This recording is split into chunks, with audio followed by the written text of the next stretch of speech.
queria agradecer pelo convite. Vou tentar ser breve aqui, acho que eu tenho 45 minutos, né?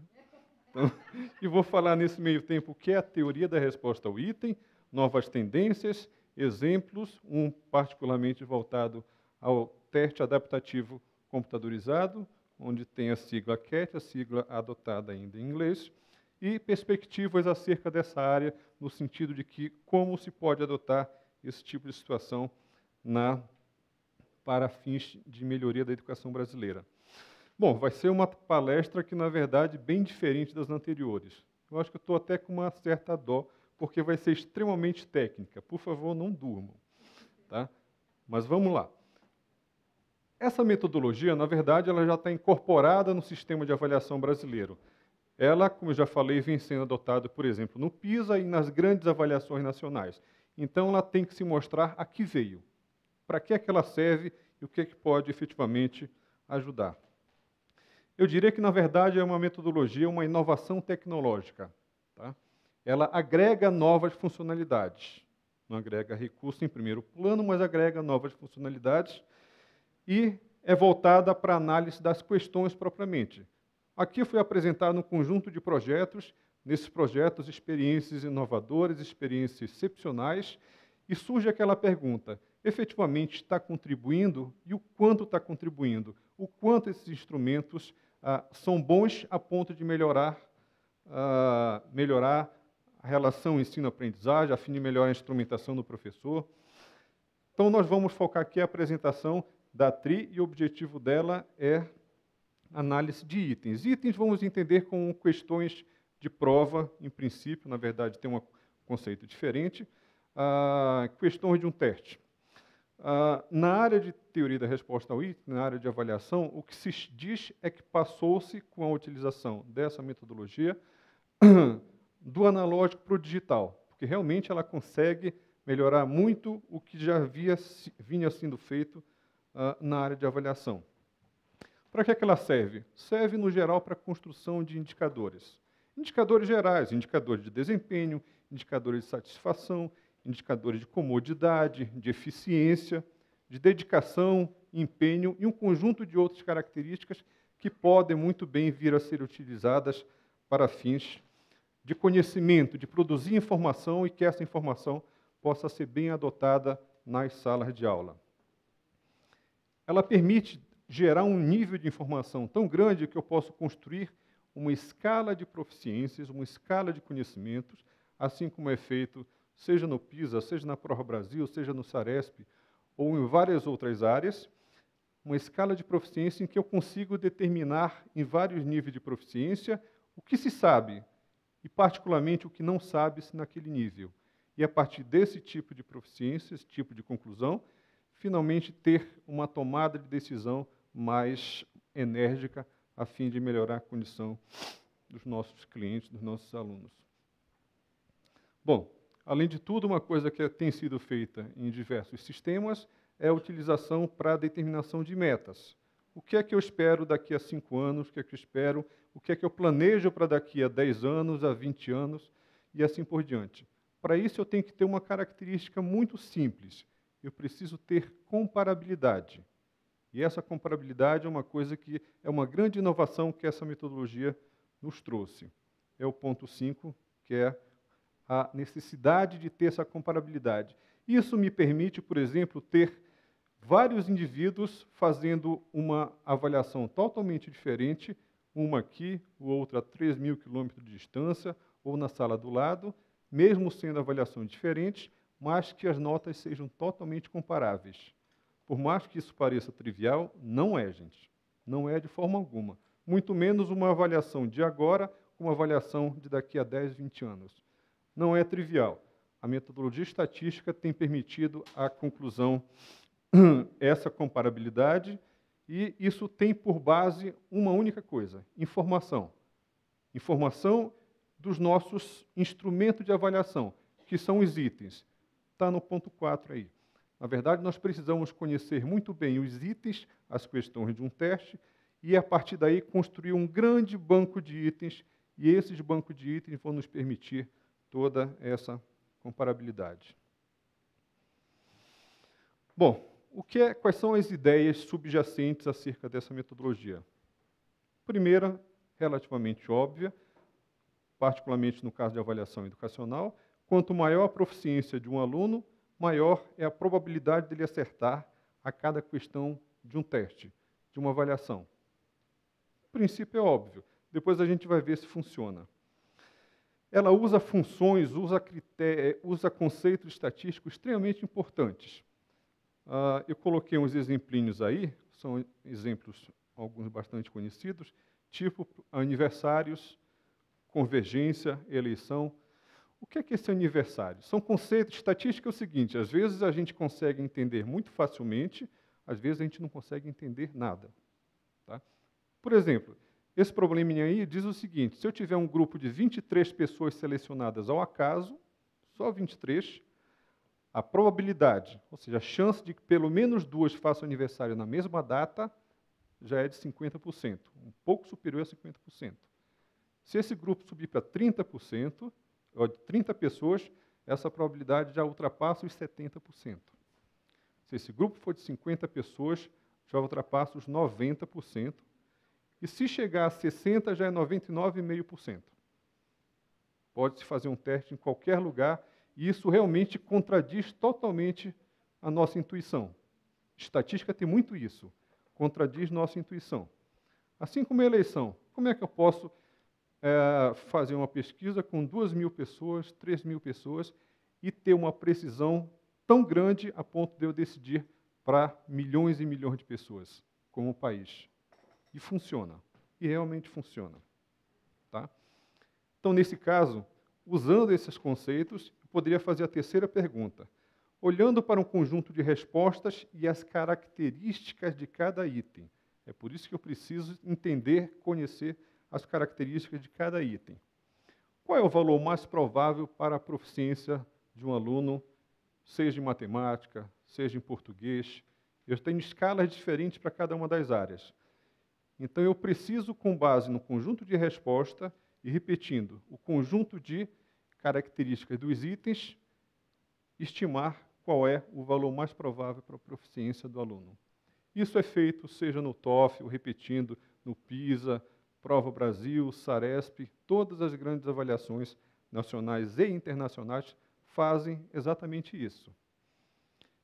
E outro ponto interessante é o ponto 4. A TRI, na verdade, ela está muito associada à coerência. Qual é a coerência nesse sentido? Perguntinha para professores. Eu pego 2 alunos, uma provinha de 20 itens, 20 questões. Aluno A responde corretamente só as 10 mais fáceis. Aluno B responde corretamente só as 10 mais difíceis. Tá? Quem que deve ter uma proficiência maior? Uma nota melhor? Bom, depende do critério. Se eu olhar proporção de acerto, os dois têm a mesma. 10 mais fáceis, 10 mais difíceis, ok. Se, na verdade, os especialistas deram uma ponderação diferente para esses itens, provavelmente quem vai ter os maiores pesos, são os mais difíceis, vão gerar maior nota. Então, o aluno B, que respondeu as 10 mais difíceis, vai gerar a maior nota. Por outro lado, é coerente acertar as 10 mais difíceis e errar as 10 mais fáceis? Não. Não é coerente acertar as difíceis e errar as fáceis. O coerente é acertar as fáceis e errar as difíceis. A TRI, ela carrega essa característica junto. Nesse caso, o aluno A, que vai ter as respostas certas, as mais fáceis, vai ter uma nota maior. Isso também não é trivial. A TRI, ela carrega isso, e isso tem um ponto de coerência muito grande. Na verdade, isso é só um gráfico para ver que a coisa, de fato, funciona na prática. Aí é como se eu tivesse um modelo estatístico se ajustando perfeitamente os dados. E isso realmente acontece para a grande maioria dos itens quando existe um treinamento bom na elaboração desses itens. Bom, eu poderia fazer mais uma brincadeirinha de estimar a altura, talvez alguns não acreditem, mas eu poderia, assim como estimo a nota, eu poderia estimar a altura. E eu peguei 14 itens e fiz o teste. Fiz o teste comigo mesmo. Tá? E aqui eu tenho a brincadeirinha que eu fiz. Em vermelho, como se fosse a distribuição da população, tá? E ali, a azulzinha seria a minha distribuição dado o meu conjunto de respostas lá em cima. Tá? A minha altura é 185 centímetros. O sistema acusou 183 centímetros. Errou, mas com base em 14 itens, e vários desses itens não servem para mim, porque eles estão mais voltados para pessoas lá embaixo da escala. Então, com um número muito pequeno de itens, eu posso estimar bem a minha altura. Se eu posso estimar bem a minha altura, eu garanto. Eu posso estimar bem a proficiência de várias pessoas, eu posso estimar bem o nível socioeconômico, eu tenho um monte de características que eu posso estimar bem. Essa é uma brincadeirinha que depois, quem quiser, eu sugiro que refaçam. Nesse sentido, o que é que eu estou deixando de recado? É fundamental que eu tenha um teste mais apropriado. Aquele lá dos itens, vários itens não serviam, da altura, vários itens não serviam para mim. Mas se eu tivesse um teste mais apropriado, provavelmente bateria muito mais próximo dos 185 centímetros. A tendência hoje em dia nessa linha é a construção dos testes adaptativos computadorizados, que eles são muito adaptativos no sentido de adaptados à pessoa. Eu escolho itens que dão muito mais informação sobre a característica daquela pessoa. Bom, outras tendências são, cada aluno tem um tempo, cada aluno tem sua dinâmica. Os itens têm que considerar isso, para efetivamente eu poder medir melhor, poder ter um mapa do que ele sabe e, de fato, um roteiro para que ele possa melhor aprender. Ok? Também eu posso construir mapas de eficiência, isso já foi falado aqui, isso é super importante.